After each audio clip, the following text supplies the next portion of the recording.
Good morning बच्चों।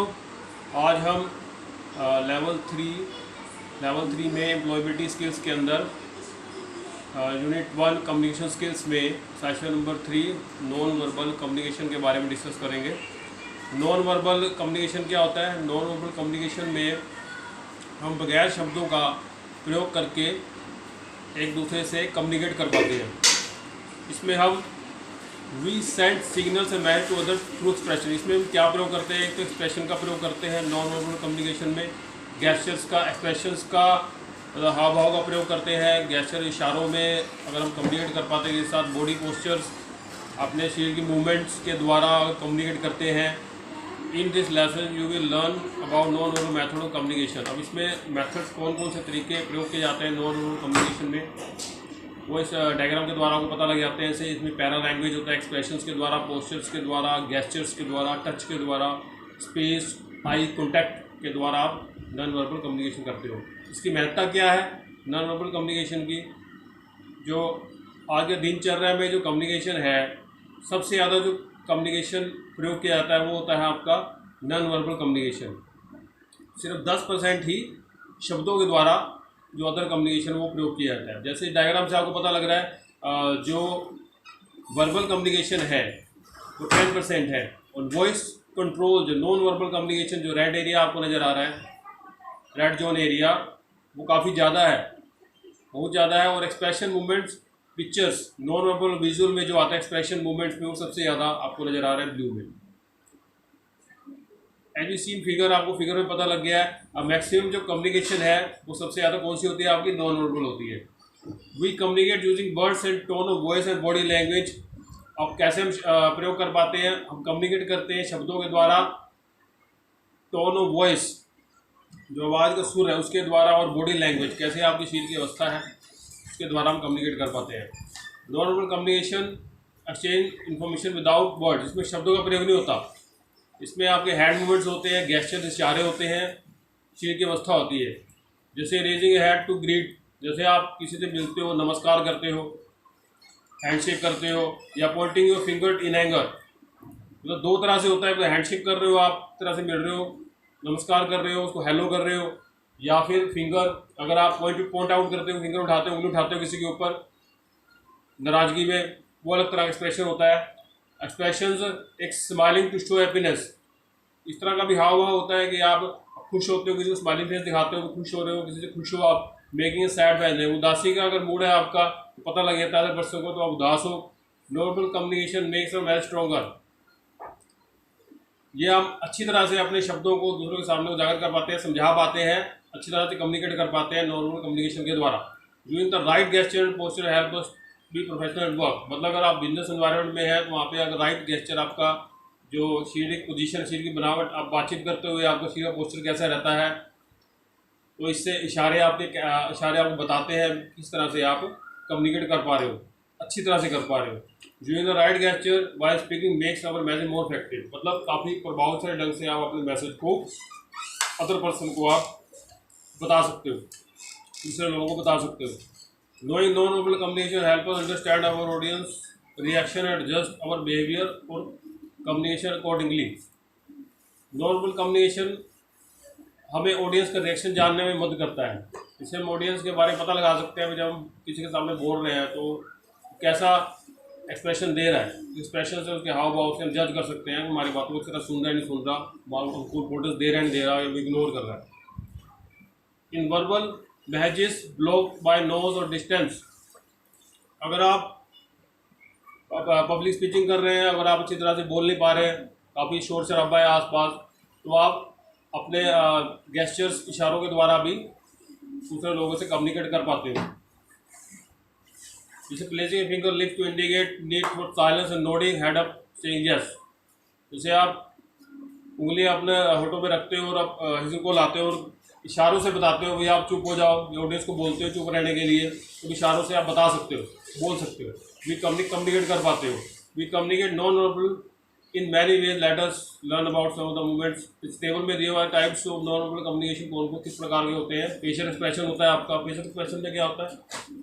Facial expression में जैसे आप अपने खुशी का इजहार करते हो, अपनी उदासी बताते हो, अपना गुस्सा बताते हो, अपनी हैरानी बताते हो, अपना डर क्या है, आपकी फेस के द्वारा, फेस एक्सप्रेशन के द्वारा आप दूसरों को शो करते हो। अब कैसे इफेक्टिवली यूज़ कर सकते हैं आप? स्माइल करके, खुश रह के दूसरों से, जब आप दूसरे से मिलते हो तो खुश रह के आपको मिलना चाहिए, स्माइलिंग फेस होना चाहिए आपका, रिलैक्सड होना चाहिए, आरामदायक अवस्था में आपको मिलना चाहिए, भी आपको किसी चीज़ का डर नहीं है किसी से मिलते हुए, इस तरह से कम्युनिकेट करना चाहिए। नॉन वर्बल में आता है match expression when you are saying, जैसे ही आपके शरीर के हाव भाव है और जो आप बातचीत कर रहे हो वो मैच करना चाहिए, भी डिफरेंट नहीं होना चाहिए, अलग अलग नहीं होना चाहिए। पोस्चर पोजीशन आपको शो करती है आपके कॉन्फिडेंस को, वो आपको मेंटेन करना चाहिए, अपनी बॉडी को रिलैक्स रखना चाहिए, अपने कंधे आपके सीधे, जब आप खड़े होते हो कंधे आपके सीधे होने चाहिए, सीधा बैठना चाहिए, अगर आप बैठ के काम कर रहे हो, स्टेट ऑफिस में काम कर रहे हो, सीधा बैठना चाहिए, रेस्ट स्टैंड आरामदायक अवस्था में, relax position, keep hands by your sides, और आप अगर आप जिससे बातचीत कर रहे हो तो अपने हाथों को अपने कंधों के साथ के नीचे की तरफ खड़े होकर बातचीत करनी चाहिए। गेस्चर और बॉडी लैंग्वेज, गेस्चर डिस्क्राइब्स, अब गेस्चर क्या होता है? इशारों कैसे पता लगता है आपकी कम्युनिकेशन कैसे अच्छी तरह से कर पाते हो। Gesture describe movements and part of the body specially hands और hand to express an idea और मीनिंग। गेस्चर से आपको पता लगता है भी आप किस तरह से, जब आप किसी से कम्युनिकेट कर रहे हो, कि बॉडी लैंग्वेज से पता लगता है भी किस वे में आप बात कर रहे हो, क्या तरीका है, अभी किस तरह से पॉइंट आउट कर रहे हो। Avoid Poynting eight people with your finger, avoid करना चाहिए आपको। और जब आप किसी से बातचीत कर रहे हो तो रिस्पेक्ट करते हुए दूसरे पर्सन की। उसके बाद अगर आप बोल रहे हो या सुन रहे हो तो अपना सिर बार बार बीच में हिलाना चाहिए, ताकि दूसरे पर्सन को लगे भी आप उसकी बात को सुन रहे हो और आप जब आप बोल रहे हो आपकी बात को सुन रहा है। तो इस तरह से कम्युनिकेट आपको करना चाहिए। टच हैंडशेक करके आप कम्युनिकेट कर सकते हो। हैंडशेक, शुरू में handshake formally, we communicate a great deal with our touch से हैंडशेक, शेकिंग हैंड्स, हाथ मिलाकर आप कम्युनिकेट कर पाते हो किसी के साथ, या फीट थपथपाते हो। जैसे उदाहरण के लिए, ए फर्म हैंडशेक शोज कॉन्फिडेंस, अगर आप अच्छी तरह से हैंडशेक किसी हाथ मिलाते हो तो आपके विश्वास को जागृत करता है। जैसे स्पोर्ट्समैन, अगर स्पोर्ट्स कोई चल रहा है, sports coaches give a pat on the back of player to encourage them, जैसे वो उसको एनकरेज करता है। जो स्पोर्ट्समैन होता है, जो स्पोर्ट्स का लीडर है, वो अपने जो प्लेयर्स हैं उसको वो कैसे प्रोत्साहित करता है, उसके पीठ थपथपाकर उसको प्रोत्साहित करता है। तो इस तरह से वो, ये आपका नॉन वर्बल में आता है। Space is a physical distance maintain between two people. It is important to maintain a proper distance when speaking with someone. Space भी आपका फिजिकल डिस्टेंस मेंटेन करने में दो लोगों के बीच में काफ़ी, it is important to maintain a proper distance when speaking someone. यह बहुत महत्वपूर्ण है, जब आप किसी बातचीत कर रहे हो तो एक प्रॉपर डिस्टेंस मेंटेन होना चाहिए आपका, कुछ गैप बनाकर होना चाहिए। Maintain proper distance depending on the relationship, तो किस पे डिपेंड करेगा, आप कितना आपने स्पेस मेंटेन करना है, आपके रिलेशनशिप पे डिपेंड करेगा भी किस तरह का रिलेशन है आप जिस पर्सन से आप कम्युनिकेट कर रहे हो। जिस कोड फॉर्मल भी हो सकता है, इनफॉर्मल भी होता है। औपचारिक और औपचारिक दोनों हो सकता है। आई कॉन्टैक्ट, जब आप किसी कम्युनिकेट कर रहे हो नॉन वर्बल में, आई कॉन्टैक्ट आपका एक दूसरे की आंखों में देखना चाहिए, जिससे पता लगता है भी आपका टेंशन है उससे बातचीत करते हुए, और रिलैक्स मोड में होना चाहिए आपको, और एक थोड़ी सी खुशी दिमाग में रखनी चाहिए, और बीच बीच में थोड़ा ब्रेक भी करना चाहिए। आई कॉन्टैक्ट ब्रेक होना चाहिए आफ्टर फ्यू सेकंड्स, कुछ समय बाद। पैरा लैंग्वेज में क्या होता है? Para language means how speak, कैसे हम बोलते हैं, कैसे हम बोल सकते हैं। The tone over voice, speed और volume can make a difference in the meaning we want to show. जब हम बोल रहे होते हैं किसी के साथ, बोल के कम्युनिकेट कर रहे होते हैं, तो उसमें आपकी आवाज़ और उसकी तेजी है वो कितनी होनी चाहिए, वॉल्यूम एक मॉडरेट स्पीड में होना चाहिए। एक उचित आवाज़ में आपको किसी से बातचीत करनी चाहिए, कम या ज़्यादा में नहीं होनी चाहिए।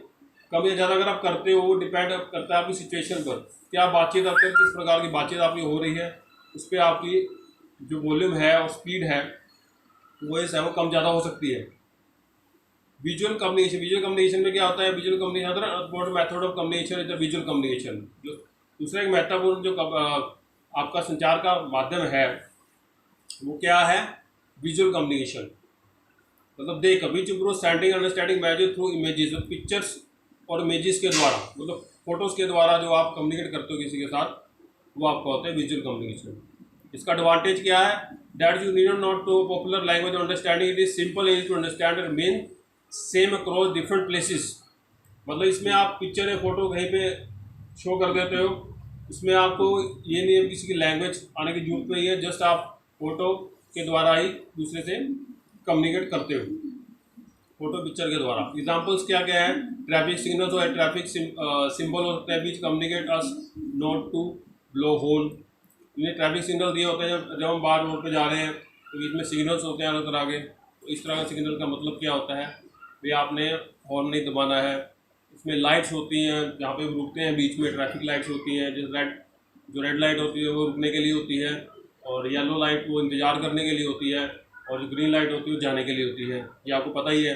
साइन फॉर लेडीज और जेंट्स, और जब टॉयलेट में आप जाते हो तो उसमें साइन दिए होते हैं, सिंबल होते हैं, उनमें लिखा नहीं होता, फोटो होती है, जस्ट पिक्चर से आप ऑब्जर्व कर लेते हो कौन सा लेडी टॉयलेट है कौन सा जेंट्स है। साइन शोइंग रेलवे क्रॉसिंग, जहाँ पे आपकी क्रॉसिंग है, जहाँ से आप क्रॉस कर सकते हो, रेलवे लाइन है, बीच में क्रॉसिंग बनी होती है, तो क्रॉसिंग का साइन होता है। साइन फॉर इंटेबल, मतलब यहाँ पे कुछ जल सकता है, यहाँ पे कोई वस्तु ले जाते हैं जलने का डर रहता है, तो इस तरह का साइन होता है वहाँ पे। स्लिपरी सरफेस, कोई स्लिपरी सरफेस जहाँ पे आप फिस सकते हो, इस तरह का सरफेस हो सकता है, वहाँ पे इस तरह का साइन होता है। जिस एरिया से आप जा रहे हो स्लिपरी हो सकता है, तो इस तरह का साइन वहाँ पे आपको इससे पता लग जाता है वो स्लिपरी सरफेस है। Sign use to pause a video और ऑडियो इन स्मार्टफोन कंप्यूटर। कई जगह पे आपके ऑफिस वगैरह कहीं जाते हो आप किसी ऑफिस में, तो वहाँ पे साइन लगा होता है इस तरह का, इससे आपको पता लगता है यहाँ पे आपने स्मार्टफोन ऑडियो और वीडियो को आपने यहाँ पे रोकना है, बंद करना है। साइन फॉर कम्युनिकेट या स्मोकिंग जोन नहीं है, इस तरह का एरिया होता है भी आप वहाँ पे धूमपान नहीं करते, धूमपान निषेध है। ठीक है जी, आपका सेशन खत्म होगा, नेक्स्ट बात भी करेंगे।